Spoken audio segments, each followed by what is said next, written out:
Nnamdi Kanu have been granted bail before. God have acquitted this case before, but he's still on detention. DSS is spending about 500 million naira every day to take him to court. So it looks like they are using this case to launder money, to steal money from the Nigerian people. It's part of what have brought us where we are as a nation. That there is no progress, there is no development. Instead of progressing, we are retrogressing. It's very disgusting. Everything about Nigeria is business. And unfortunately, is a business that is run by people who are not businessmen.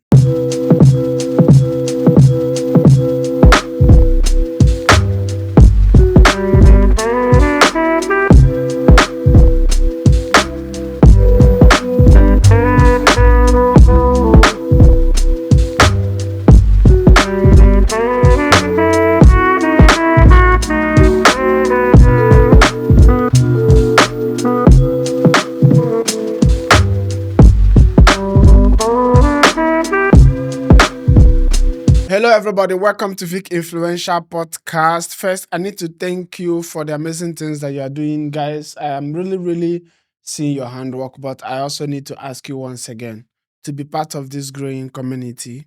If you've not subscribed to my channel, please subscribe. It's going to give me the momentum. It's going to give me the joy to continue to do what I'm doing.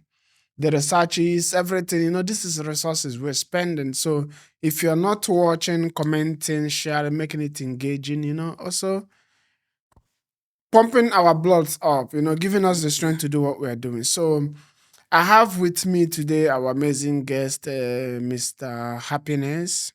He's going to share with us, what is going on in Nigeria now about Nnamdi Kanu. They have not released him for how many years now? Even if they are not able to convict him as Nnamdi Kanu, but still they are still holding him. So we are going to discuss about this selective justice in Nigerian system. Why is it that they are giving other people deal, giving terrorists deal, a non-terrorist in Nigeria that are killing people that even come to the meeting fully armed. And Nigerian states will find it in their heart or in their place to give these people deal, but they are not able to give Nnamdi Kanu deal. So I'm going to get his reaction. I have a couple of videos I'm going to play for him to get his reaction on what is happening in Nigeria. Mr. Happiness, welcome again on my platform. Thank you, my brother. I'm glad to be here. Yes. So the video we're doing, people are really enjoying your opinion, enjoying your take. On the last one we did was about the Igbo demolition in Lagos. Okay. What is going on in Lagos to the Igbo people, our people. Okay. So it's not something everybody enjoy. It's not something I'm enjoying. Before I'm a Nigerian, I was first an Igbo, Biafran before I became to Nigeria. I am a Nigerian. Right? I'm a proud Nigerian. Also, I'm a proud Igbo. Also, I'm a proud Biafran. So I can never deny my identity for whoever that is asking. You understand? So I want to get your opinion on this. So I'm going to play a video for you. Before I play that video, you listen to what she's saying. It's Ojenek on Arise TV. Okay. So I'm going to play her short video. You hear what she's saying, then I will get your opinion. Okay. Some Nigerians are now calling for the release of Nnamdi Kanu. We are seeing these hashtag free Nnamdi Kanu all over social media, including Vice President Atiku Abubakar, activist Omoyo Eleshora, and other Southeast leaders. And I know that this is coming especially after we saw reports from the North Katsina State, specifically of officials holding peace meetings with terrorist leaders under Operation Safe Corridor with pledges of reconciliation.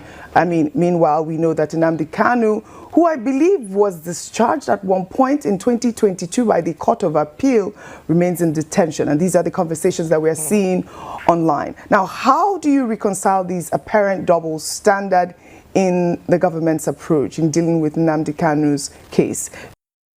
So let me get your opinion. You hear what she said? Yeah, so how do you deal with this double standard when it has to do with the Nnamdi Kanu case? Thank you for having me. Yes, welcome.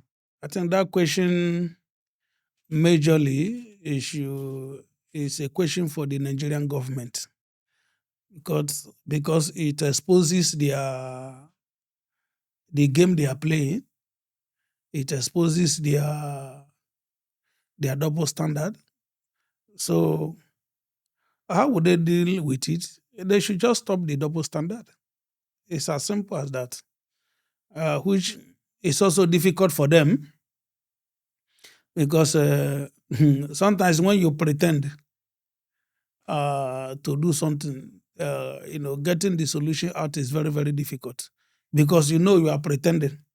Our former president, Goodluck Jonathan, said there's a Chinese proverb that is it's very difficult to wake somebody who is pretending to sleep. Yes. It's very difficult to wake him up. As Allah is the case of Nigeria. That is a very perfect description of Nigeria. It's very difficult to wake somebody who is pretending to be sleeping. It's very, very difficult because it's intentional. He knows what he's doing. So that is the case of Nigeria, exactly. They know it's double standard. They know what they are doing. Unfortunately, they chose to continue in that shame. They chose to continue in that trajectory. And it's part of what have brought us where we are as a nation. That there is no progress, there is no development. Instead of progressing, we are retrogressing. It's very disgusting. Yeah. It's very, very disgusting. This is also why most people believe that there is no justice system in Nigeria. Because the moment you do something, they'll ask you to go to court, knowing fully well that you're not going to get justice there. Yeah. It happens every time. Yeah. It happens, okay. If I should say, Nnamdi Kanu have been granted bail before. God have acquitted this case before, but he's still on detention. No matter what they said about Nnamdi Kanu, Nigerian agencies or DSS in particularly, is going to find a way to keep him there. But the information that we are getting now is that DSS is spending about 500 million naira every day to take him to court. So it looks like they are using this case to launder money, to steal money from the Nigerian people. So this is not just this has become a business to them. Thank you. Everything about Nigeria is business, and unfortunately, is a business that is run by people who are not businessmen. Okay, they are doing it to make money and take money out of Nigeria, and take money for themselves. It's not the DSS per se. The DSS are just tools to hold him down. They are not the ones in charge. They are not the ones actually in control. It's not them. It's the people in the authority, like the president and his cabinet, his co-hosts. They are the one holding Nnamdi Kanu down. Yes. If the president said today they should release him, in just 1 hour it will be done. It will not be up to 1 hour. He will be released. So it's not the DSS. The DSS is just the avenue, the avenue they are using, or the parastatals, the government security they are using to hold him. It's as simple as that. If Tinubu want him out today, he will be out today. So the DSS is just a tool, and also a way also to siphon money. And to get that done, some allocation will be budgeted for it, and everybody will have a share. So it's also a business. It's not only they want to keep him, they also use it as a business. That is how they enrich themselves, the few, from the system that is not working. In the real sense, Nnamdi Kanu does not have case. I'm not a lawyer, but you don't build legality on illegality. It doesn't happen. It doesn't happen anywhere. So for the fact that he was extraordinary rendition from another country, have made every case against him null and void. It's simple because that rendition is illegal. Yeah, and he's also, to add a little bit on this, his lawyer also won the case in Kenya. Because of his kidnapping, So his lawyer there won the case, but he's not been able to win it in Nigeria. Yeah. We understand what is going on in Nigeria. And when an international body comes in to designate Nigeria a lawless country, Yeah. the politician will come out and start shouting, why will you designate Nigeria a lawless country? This, that, this, that. They are forgetting that they are the people, them themselves are the ones showing international bodies that, yes, Nigeria is a lawless country. Because there is no where this kind of thing will happen, right? Nnamdi Kanu, a competent court have acquitted his case, and you are still holding him. Everything that the lawyer will say, change his clothes, this, DSS will violate everything. But let me also ask you this, because I cannot deny it. If somebody is also saying there is a rumor out there that if it's because of our Igbo people, most of our Igbo people want Nnamdi Kanu there, that is why Nnamdi Kanu is there. Because, there is this Arise TV also, I'm going to play it now. Arise TV show where let's say that before this election, is it 2000? Yeah. Before this election, there was a talk to release Nnamdi Kanu, right? People said, no, leave him there because of Imo State election. That if you release him, that APC will not win Imo State election. So this is what they are using an innocent man to do, forgetting that this innocent man has family. And these are Igbo people doing this. What do you have to say about that? Okay. My brother, truth be told, Nnamdi Kanu case is beyond state. Okay. So I don't believe in that narrative. That is because of one governor, some Igbo man that is there. No. Okay. The case is beyond state. This is, it has become worldwide. You understand? It has become intercontinental. So the state is inconsequential. It's not a consideration. Yeah, but if Igbo people or Igbo politicians say that this guy have to be relieved, or they will try to come up with a political solution, don't you think that how many years now, going to 5 years, he's still in detention? No. The Nnamdi Kanu's case is a shame on Nigeria. It's not a shame on the East. It's not a shame on any state in Nigeria. It's a shame on Nigeria as a government. But his people want him. Most of his brothers want him locked up. Yeah, no. That narrative does not hold water. Sincerely. That narrative does not. I understand. That narrative does not hold water. I understand. When you're dealing with outside Nigeria, it's a shame to Nigeria. It's a big shame. I understand to the nation. But his people, because you cannot deny it, it's a fact. We know who we are. These are human beings. Some people ego are going to be trampled on because of the way Nnamdi Kanu speaks boldly. Some people will say, no, if you are going to remove these guys now, just also about Python dance. Do you remember Python dance? Yes, I remember. Yeah. A governor of the state let all those soldiers in, also to keep people in his compound, right? So people, surely, Igbo people will have hand in Nnamdi Kanu being in detention. No. My brother, is just a defense. Even in cell, Nnamdi Kanu is still more popular than most of the governors.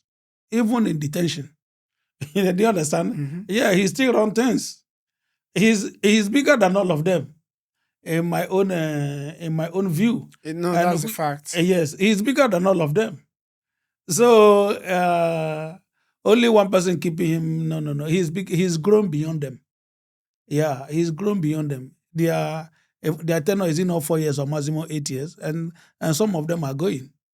So it's not about one Igbo person, one politician. No, and Nnamdi Kanu's case is beyond that. Anybody who is saying that is just a petty excuse. You understand? Maybe whether from the government, it's just petty excuse. Sincerely, Nnamdi Kanu is bigger than anybody they think is the stopping him. Right now, if the governors come together and say we need him released, he will be released. No. They see, there is especially our elder statesmen, those who the older generation. Okay. No, I mean in Nigeria, those who witnessed the Civil War or before the Civil War that is still alive. There is those people have hatred for Igbos, and they are the ones still in power.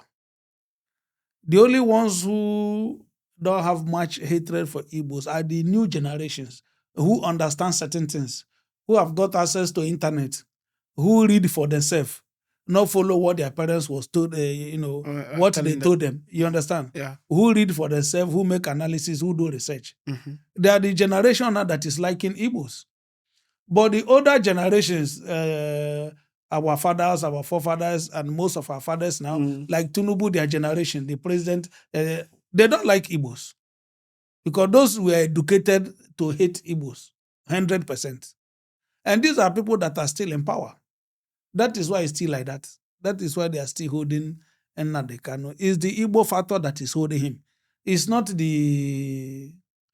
one governor or one group of people or one politician. No. It's that Igbo factor that is holding him. Instead of them to release Kanu for Nnamdi Kanu, they better compensate any of them with a post or something. Do you understand? It will look as if that person is the one that is making them not to release Nnamdi Kanu. It's not so. They don't want. And if you are trying to move, if you are trying to push much, they try one way or the other to compensate you. You understand? Then it will look as if it's about that compensation is the reason why it's not happening. No, they don't want. Do you understand? So it's a politics they are playing. They are trying to, divert attention from the written. Well, I want to ask a very simple question. A very simple question. Why are Nigerians not realizing that we have a common enemy, and that common enemy is the retrogression of Nigerian states?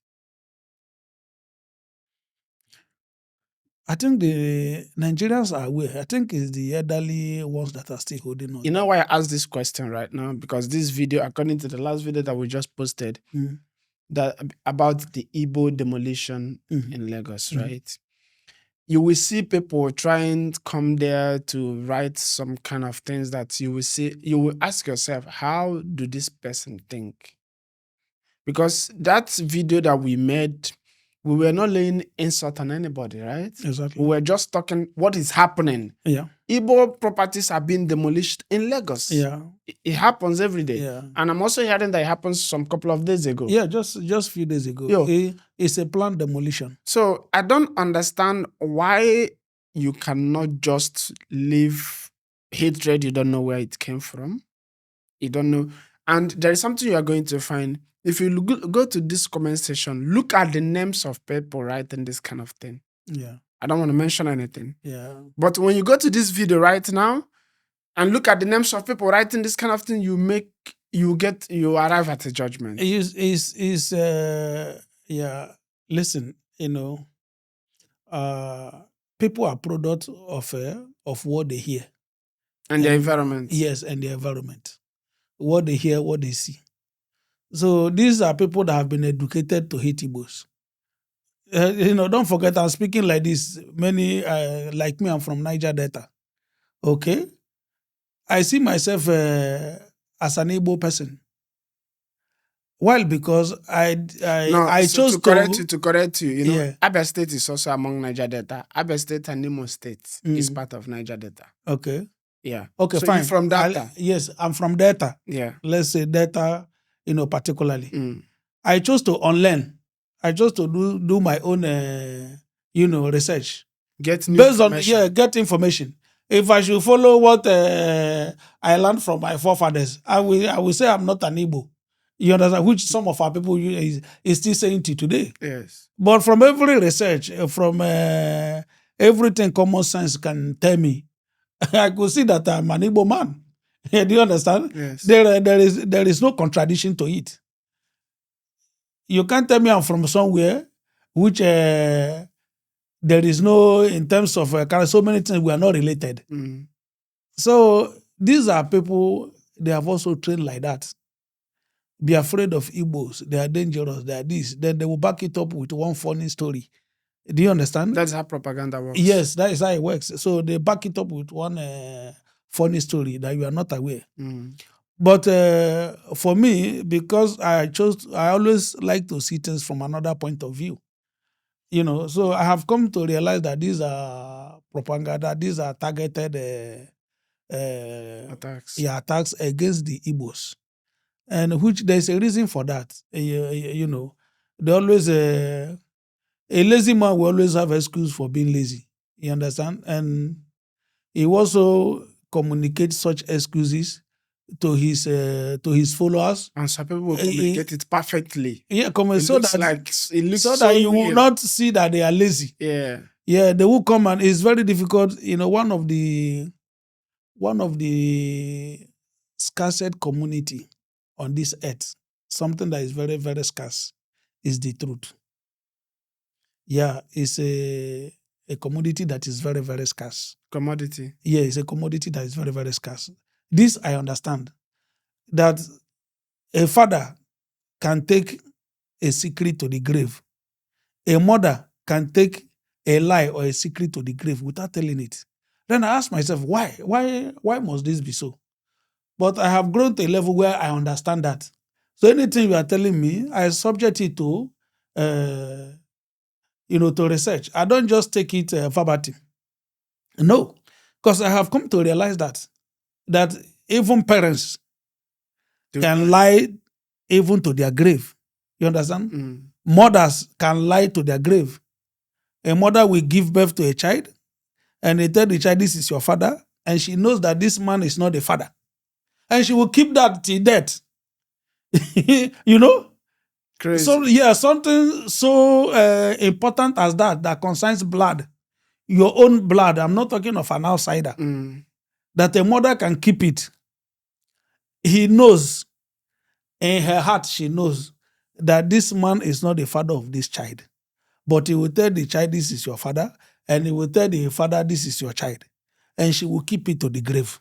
And if somebody can lie with something Yes, like this, like that of blood. So what else? Do you understand? Yeah. So this is why I will encourage them, yeah. other people from other tribe. Forget what they told you. Do your research. You understand? Educate yourself. Yeah, educate yourself. Check this. So like me, we heard so many things trying to separate us that we are not Igbos. I said, no. But what I did, I said, no. I said, you can't tell me that I'm not an Igbo person. Do you understand? Yeah, though I'm from Delta. But from my culture, from the way I speak, from the way I see things, I'm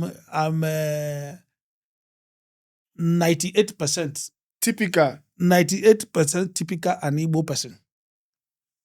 And the place you are telling me I come from, we have only, our similarity is just 2%. How can I take that? No, it's not possible. My name is exposing me. My culture is exposing me. Your language. Yes, it's what the language I speak. My culture is exposing everything. And you are still telling me the contrary. I said, no, I can't accept that. Yeah, I need to unlearn. So most of Nigerians, they came with what their fathers have told them. That is what is their mind about Igbos. And anytime also they hear one bad thing about Igbo, they amplify it. You see, This is what we are telling you. That is how Igbos are. And the truth is that there is no crime Igbos commit that other tribe in Nigeria have not committed. There is none. And again, right now, if you tell them about live in Lagos, you will see everybody from the whole South coming to fight for Lagos. Lagos, almost the whole Nigeria is in Lagos. Yes. You're not going to see, if somebody said something right now about Anambra, for instance, you're going to see Igbo man saying, but yeah, Yoruba, why don't you go back to your state? Or somebody from... That kind of thing does not happen in the eastern part of Nigeria. No. Now, if we are saying this is what is happening to the Igbos in Lagos, you see that it's happening. And it's happening to me. You don't want me to talk about it. And you're still destroying my properties and businesses. Still, you don't want me to talk about it. It's an injustice. It's not just also an injustice. It's when you see you beat a child and you do not want that child to cry, it means you're being how should I say this? Demonic, devil. That is a character when you're oppressing somebody and you don't want that person to speak up. You see, for me, I see life in a different way. Do you understand? Sometimes you let when somebody is following on the wrong path, it's actually not helping himself, it's destroying himself. So for me, they are not oppressors. Sincerely, I don't see them as oppressors. I see a people going on the path of destruction. I see a person moving on the path of destruction. That is how I see it. So for me, when I see some of them boasting in evil, in this injustice, you understand? The simple question I ask myself: where has this injustice? Where has it brought them to? Yeah, it's okay. It's okay that is how you see it, but the reality is that they are oppressing our people. No. That is the reality. See, you need to interpret life very well for you. For you to, if you don't interpret things very well, you also misbehave. Why I say this is what I'm saying is the reality, and I will prove it to you. Now, if somebody behave badly to you, that does not mean that you are a bad person.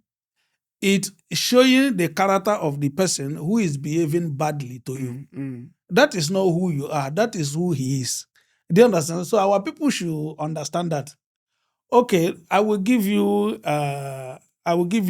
Example. history. Now, after the Biafran War, they gave Igbos only 20 pounds. Only 20 pounds, right? To them, they have oppressed these guys. To them, we have treated them badly. But today, what is the difference? The person you thought you were oppressing has become better, bigger, and flourishing more than you. That is life.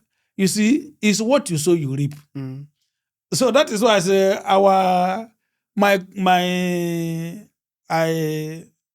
to the people who did demolition or to Nnamdi Kanu, I send, I try to comfort them. But in the comfort, I don't try to pity them. I let them know that when your destiny is great, these are part of the things that happen to you. Do you understand? Yes. Okay, check since after the war. Which tribe is doing well more than the Igbos? Do you understand? No, because you can't follow the wrong path and arrive at a better destination. No. If you follow the wrong path, you arrive at the wrong destination. Even if they destroy all the whole Igbo's property in Lagos, they themselves cannot build it. Even if they build it, they will still sell it because wealth is from inside, it's not from outside. Do you understand? Their fathers did it. Their children came and sold the whole property to Igbos. If you will give them a perfect example of what you're doing to show that it's not out of boasting, being arrogant, or being hatred, it is only Alaba International that was built by the Igbo that is used in the whole of Africa to give business lecture in Harvard. So, you see, for me, that is what I'm saying. My heart to them, those who have suffered, but I will tell them to have comfort because tomorrow is better. It will affect some people badly, but it will affect those who destroy it more than it will affect the destroyers. Yes. The effect will be more on them than the people that they have destroyed their property. Do you understand? Yes. That is just the pure truth. They have been destroying. It's not today they have been marginalizing Igbos. It's not today. You understand? I remember when I was young, if I ask my father money, I want to go somewhere, we are doing something. Let's say they ask us to bring like 100 dirham. My father will give me 200 dirham. Or, let me mention naira. If we are to do something and we are asked to bring like 100 naira, my father will give me 200 naira. And he will tell me, put the other 100 naira in my pocket, just hide it, give them this one. So one day, I asked him, why this extra? He said, there is always a reason. Something can happen. If something happened and they have collected the 100 naira from you, so what will you do? So you must have extra. And it was when I grew up, I found out that he did that because we are Igbos. But when I started trading across the border, I saw that we pay more duty than people from other tribe. If you are looking for a document now from government office in Nigeria, if a Yoruba man is paying 5,000 for that document, you Igbo man, they will collect 10,000 from you. Even Hausa may not pay anything.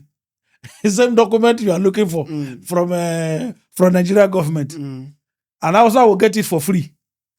And the Yoruba man will pay like 1,000. You and the Igbo, they will charge you 5 for So Hausa has always been the favorite son of the Nigeria. But it has never done them any good. You see, these are what I want them to understand. So for the fact that they have placed us a place, we are saying Hausa, but we know that it's not Hausa. It's Fulani. Yeah, Fulani. Yeah, sorry. We refer to general Hausa. It's now we can differentiate it. Yeah, the Fulanis. Normally they don't pay anything, but still they are still we don't hear them anywhere. In business there is no place. It's only in government you see them. They steal money. All the money they make is from government, and at the end of the day, they are still poor. You understand? It's majority. Majority is still poor. Even the one you think they are rich, in the next 4 years, go and check them. All those Fulani that steal money the 20 years ago, 50 years ago, where are they today? There is nothing to show for it. Do you understand? Because you can't build wealth out of nothing. It's a wealth, Bible said that wealth gotten by vanity shall diminish. It's as simple as that. You just enjoy it for a moment. So the people who are destroying Igbo property, holding Nnamdi Kanu because an Igbo man, it's just for a moment. One, you are making the guy to become more popular. You are making the guy he's more popular than all of them. So, but what do you think is going to happen next week, Monday? On the 20th of October, that is planned for protest? For protest? It's okay. Yeah. I support it. For me, if I support it, and I will encourage everyone to go and join in the protest. But this time around, many politicians have bought into it. Even Atiku is going out for this protest. Many prominent people, and I also heard that it's going to be discussed in the House. It's okay if they do that. It's okay. It's a welcome idea. But some are doing it for the optics. Some are doing it for political reasons. In whichever Mostly way, political reasons. Yes. Whichever way we welcome it, they could have done that long ago. Yeah. Do you understand? Yeah. But if they are doing it now, it's okay. But Nnamdi Kanu is who he is. Whether they protest or not, he's still Nnamdi Kanu, and he will forever be. Okay. He has made his mark, and he will continue to make. Yes, and he will continue to no one will take it away from him. No, nobody will take it away from him. It's there are many Nnamdi Kanus actually. The system is producing them. Since they refuse to fix the system will continue to bring people like that. Yeah, just because it's an Igbo man. There are many people like him. But what happens with this system is, people come, they go. Now, there is no... Obasanjo will not come back to lead Nigeria. Never. Buhari will not come back. Yeah. IPOB will not come back. Yeah. Gowon will not come back. Yeah. So this past generation that has kept Nigeria this way, they continue to teach and empower the new generation to also go the same way they came from. That is what is happening right now in Nigeria. See, this thing that we talked about Igbo and Nigeria problem, demolition, it did not start today, right? It did not start today, and it's progressing.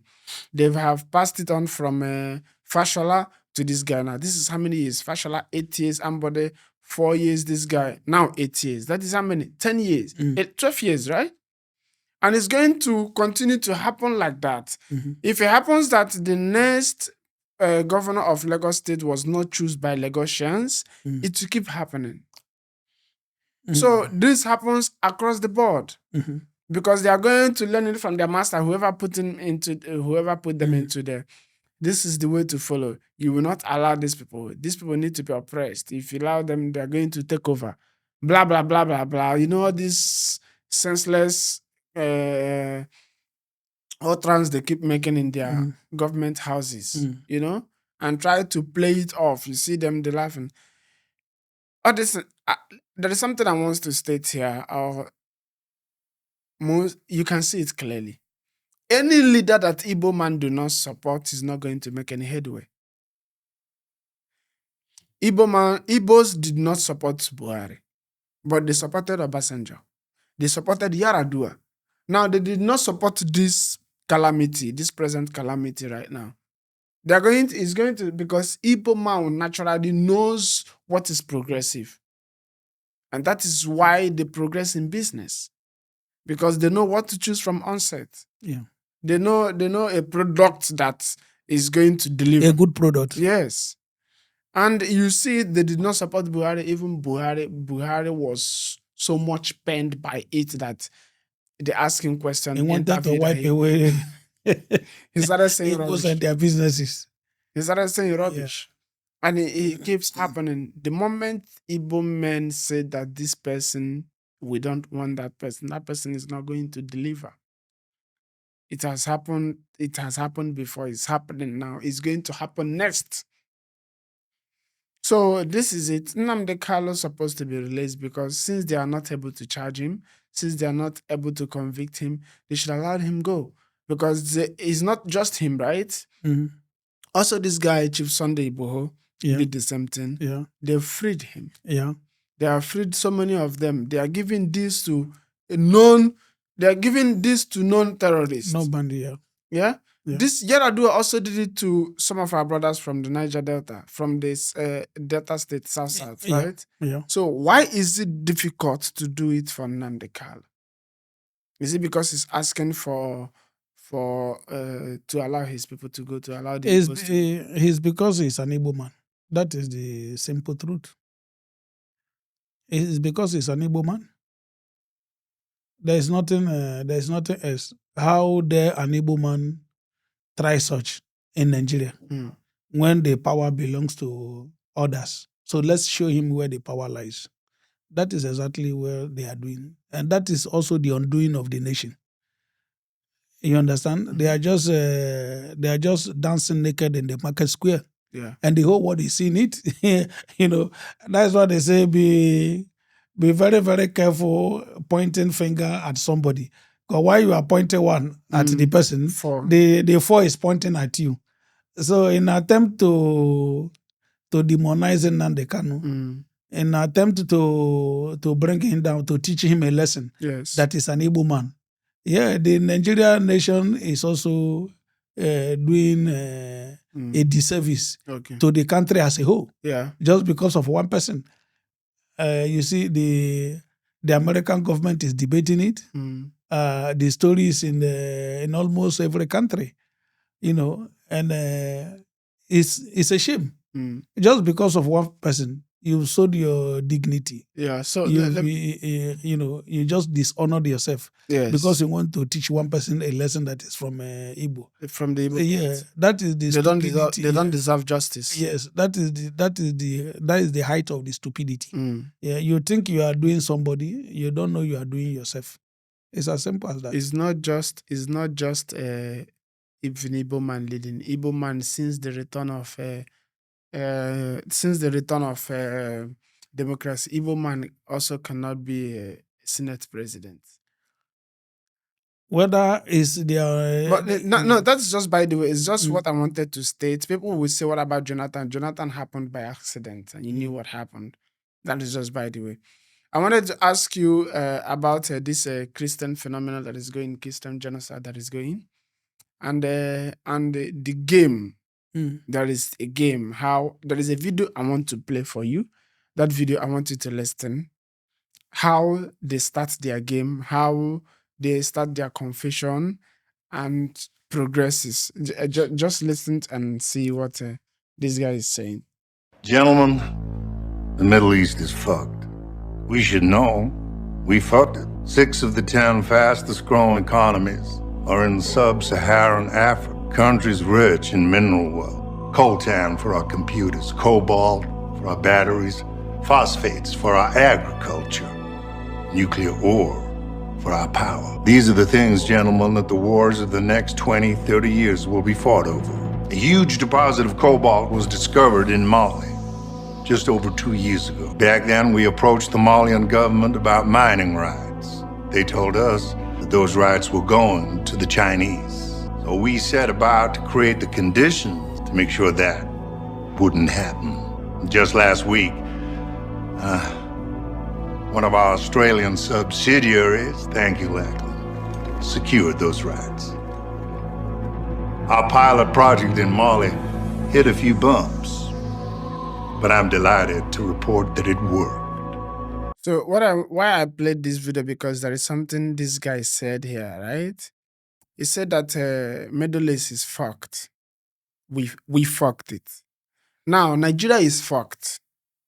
And why I'm saying this, and there is something I want people to understand. What I want them to understand is that Boko Haram, everybody is talking about Boko Haram now and the Christian genocide. And we are going to forget that this thing started from somewhere. You understand? It started. And according to this video, what this guy was playing is how they will put confusion, problem in a country just to come in and reap something that they want to reap. This is exactly what this guy said.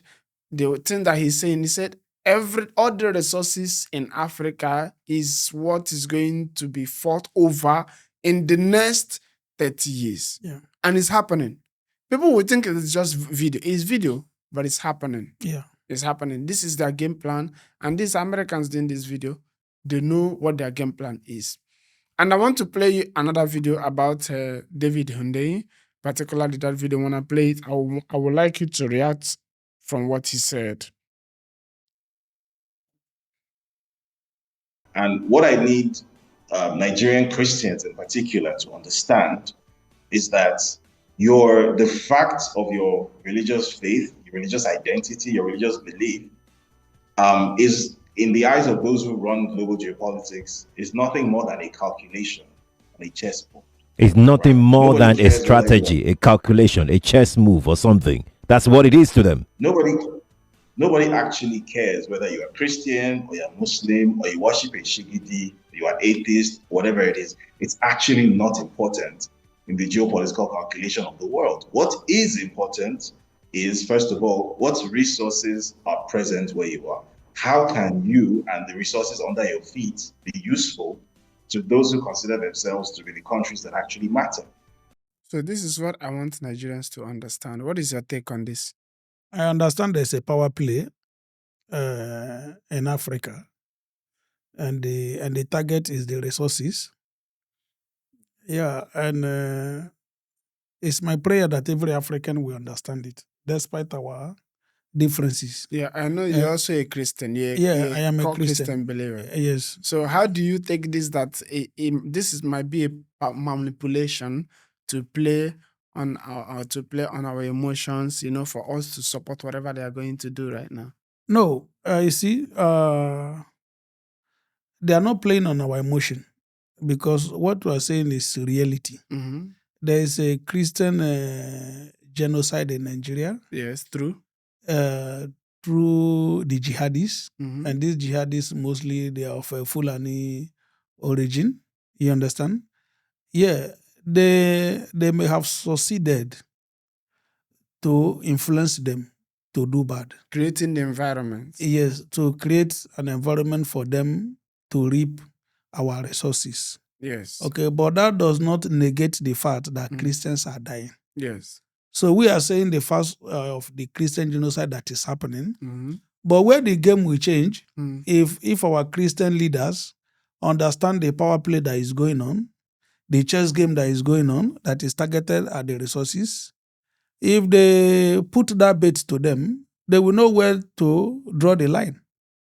You understand? Yeah, it's unfortunate the first people they use, is their system cause a problem and profile solution. Yeah, that is what they do. You understand? Now, they have used some part of us to cause the problem. They are trying to bring solution, and that solution, they will also take something. They will offer something to take something.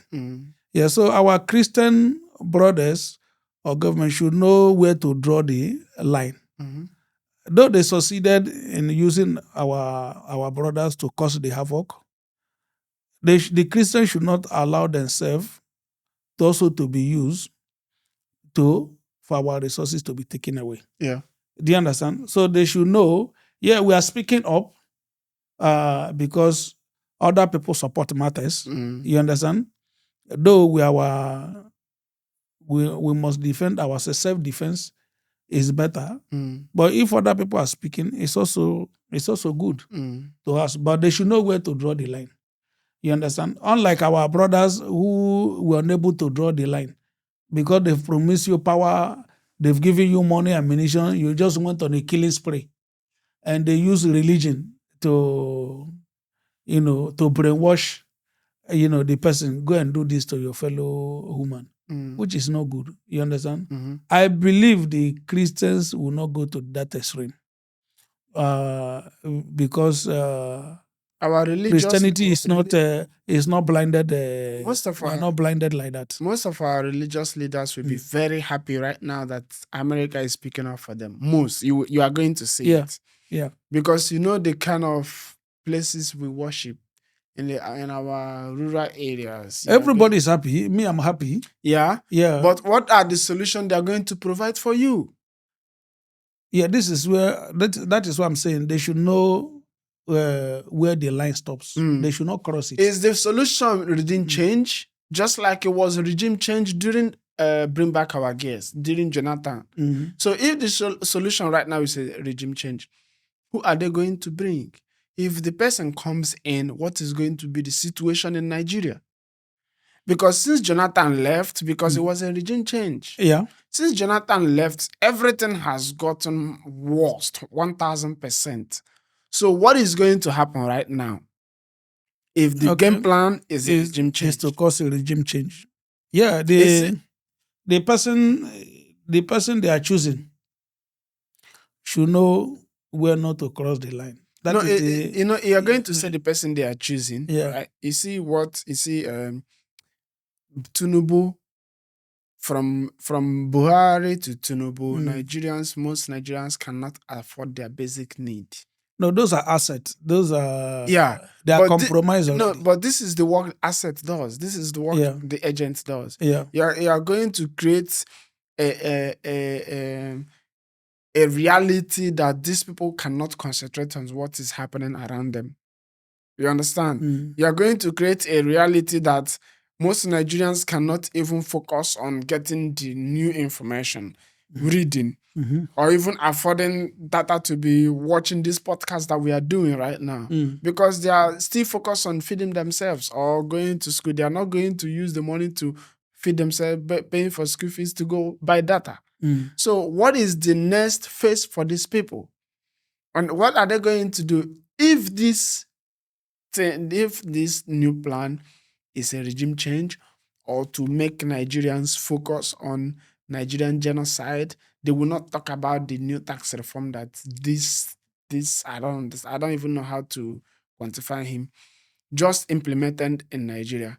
Are they doing this thing so that we will allow them? Since Tinubu take over, all his policies is like when somebody just came out from beer parlor, then he will just write away his life or his pension. This is just like what Tinubu is doing. Did they start this campaign so that we'll focus on something else and allow their assets to deal with also that before we realize what is going on, Nigeria is far gone. Okay. Well, we can actually read through so much in their mind. Yeah, but we have to ask questions. Yeah, we need to. We can see through some things, but it may not be holistic. Do you understand? Yes. Yeah, we understand the target is mineral resources. There is also other aspects that we may not know. Human capital. Yeah, there are others we may not know. We may not know holistic, but we know for every assistance or every help they give us, they have taken times 10 or Of times it. 100 of that benefit. Of everything they give us, they have taken 10 or 100 times of it. That one is clear. But this, in terms of correcting that, I think it's to the leaders. Those are the helm of affair, not the referrals or the citizens who don't have food to eat.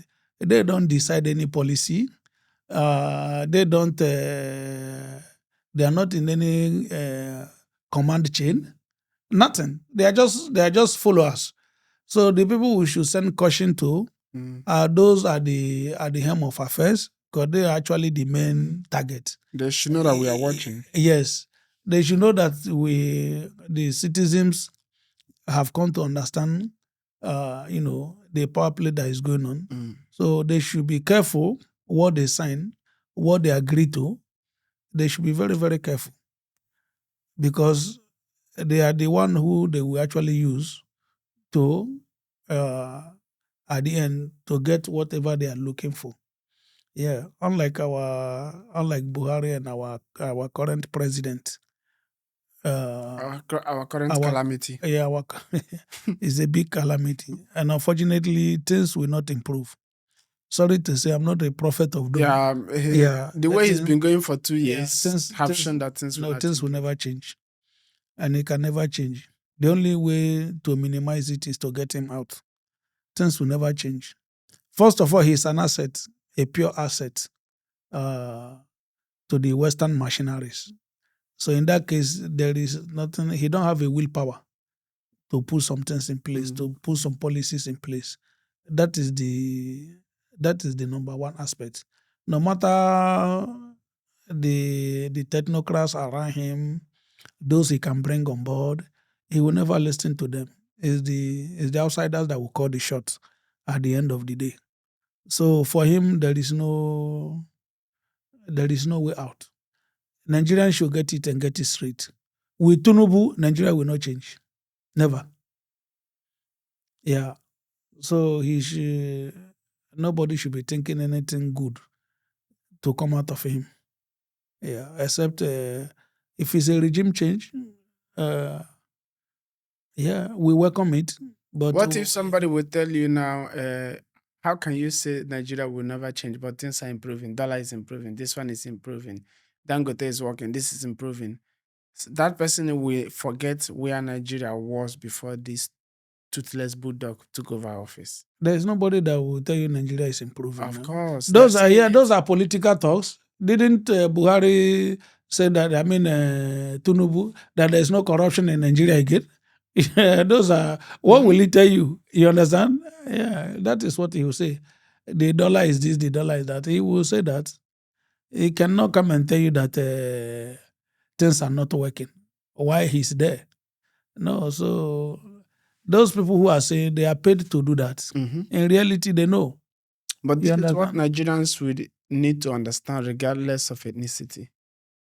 They need to understand that right now, from January, their new tax reform is going to affect every Nigerian.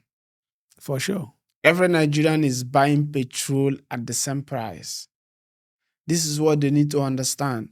If the moment you allow your hatred for an Igbo man come in play, you are going to suffer the consequences with the Igbo man. Or is there anywhere they sell a fuel cheaper price? Or if you go there with your language, you buy petrol at a cheaper rate? None. It does not happen in Nigeria. So what are their incentive for their prejudice towards Igbo man? Nothing. Serious? Yes, there is nothing they gain. It's only this little favor before police, before the judge, before you have access to government. That is, and those are for a few, not for the masses. So the little benefit is going to a few. Yeah, but for the masses, no, they gain nothing. Yeah, they don't even know them. But those are the ones they use to cause division. The illiterate ones anyway. But the learned ones, no. Yeah. It's part of the reason Nigerians also need education. So Lagos is not going to be more developed, or Ogun State or anywhere is not going to be more developed than any other state. Even just if I should say, Nico that just happened. I think I also said this during my last podcast. Nico that just happened. Abia State was first. Mhm. First in Nigeria. Abia State was first. And there are so many things that is going on online now. How should I say it? Where you are going to check a state that is more developed, and you will see a human capital, you will see health, you will see like everything. It happens also that the southwest also comes before southeast, comes after southeast, per se. So everything that they are doing right now is like it's not taking effect. But how can somebody actually come out from their thick skin and think with their brain? This is my question. Yeah, they can. If I get you right, they can, because a time will come, you do reflection, you do a review, you ask yourself a question. This we have done. Where has this thing brought us to? I was listening to one Fulani man. I forgot his name. He was trying to ask his people question. Yes, we are the custodian of power.